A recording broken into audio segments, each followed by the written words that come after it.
Hey, what's up, guys, and welcome back to my reading journey. Hope you're all doing fine, and today we're gonna continue with the fourth part of the introduction. I'm reading Marcus Aurelius' Meditations, so let's do this.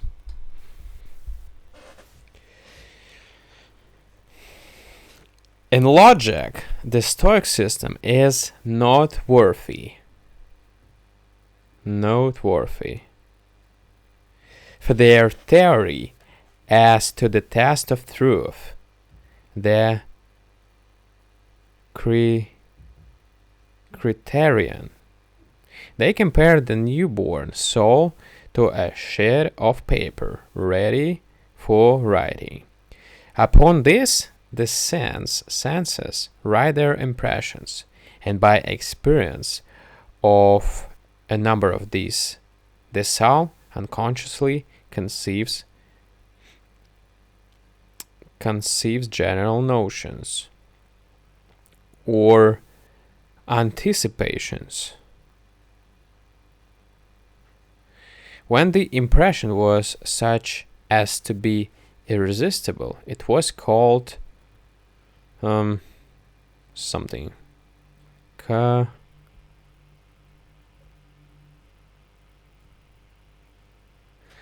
No way to me to read this Latin text. Yeah, no idea. One that holds fast, or as they explained it, one proceeding from truth. Ideas and inferences. Inference is a conclusion made from facts.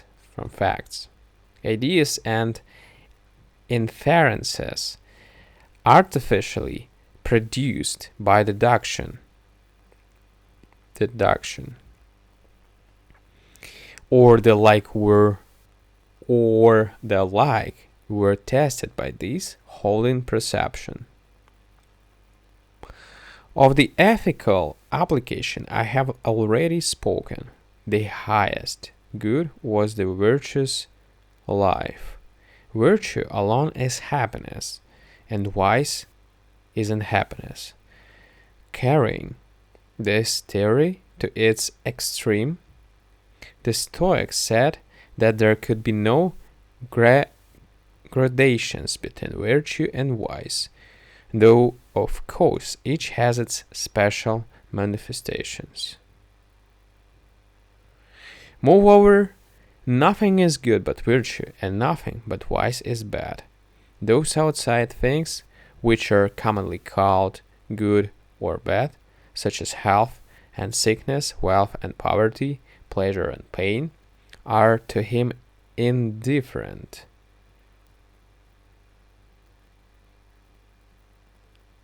All these things are merely the sphere in which virtue may act. All these things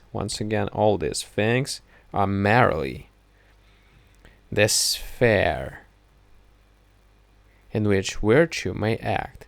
The ideal wise man is sufficient into himself in all things, and knowing these truths, he will be happy even when stretched upon the rack. It is probable that no Stoic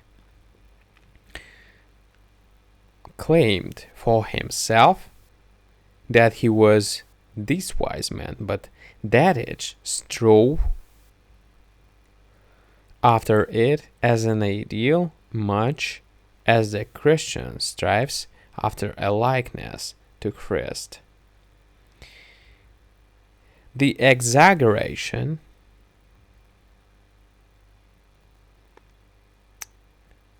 in this statement was, however, so obvious that the later Stoics were driven to make further subdivision of things indifferent into what is preferable and what is undesirable.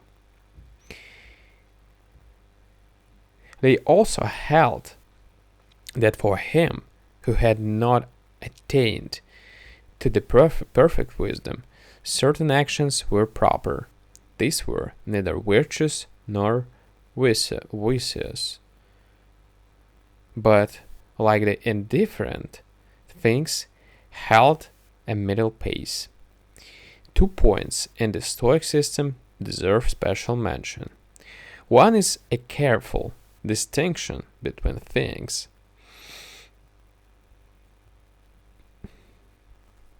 One is a careful distinction between things which are in our power and things which are not. Desire and dislike, opinion and affection, a feeling of the power of the will, whereas health, wealth, honor, and other such are generally not so. The Stoic was called upon to control his desires and affections, and to guide his opinion, to bring the whole being under the sway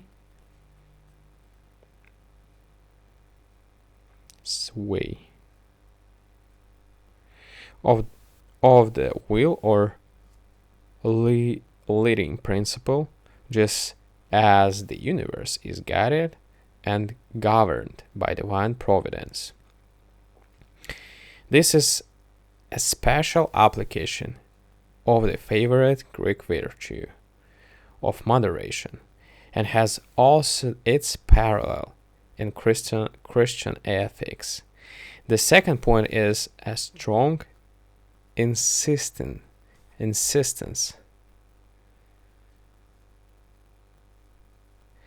to the unity of the universe and on man's duty as part of a great whole. Public spirit was the most splendid political virtue of the ancient world, and it is here made cosmopolitan. It is again instructive to know that Christian sages insisted on the same thing. Insisted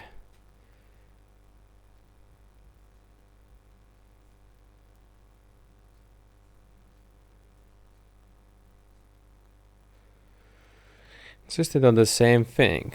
Christians are taught that they are members of a worldwide brotherhood, whereas neither Greek nor Hebrew, bond nor free,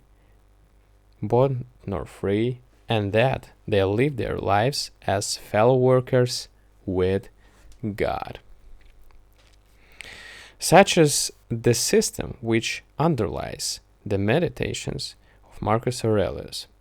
Some knowledge of it is necessary to the right understanding of the book, but for us the chief interest lies elsewhere. We do not come to Marcus Aurelius for a treatise on Stoicism. He is no head of a school to lay down a body of doctrine for students. He does not even contemplate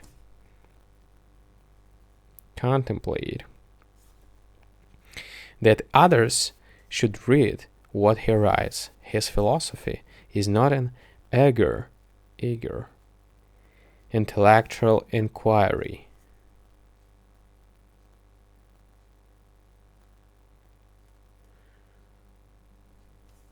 but more what we should call religious feeling. The uncompromising stiffness of Zana or Chrysippus is softened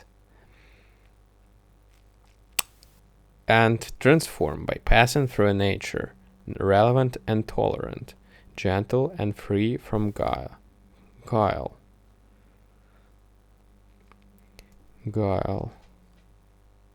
clever and dishonest behavior.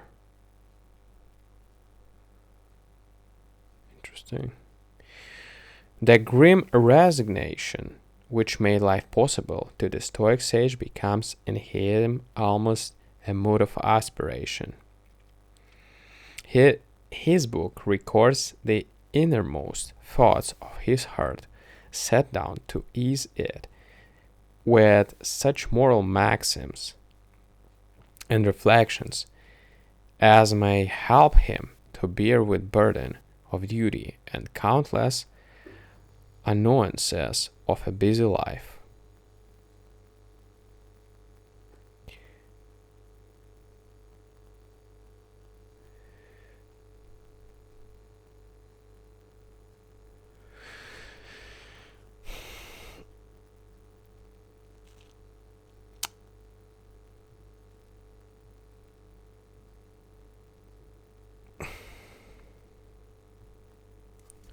Alright, guys, we're gonna continue tomorrow with the fifth part. And thank you for joining me today. See you tomorrow. Bye.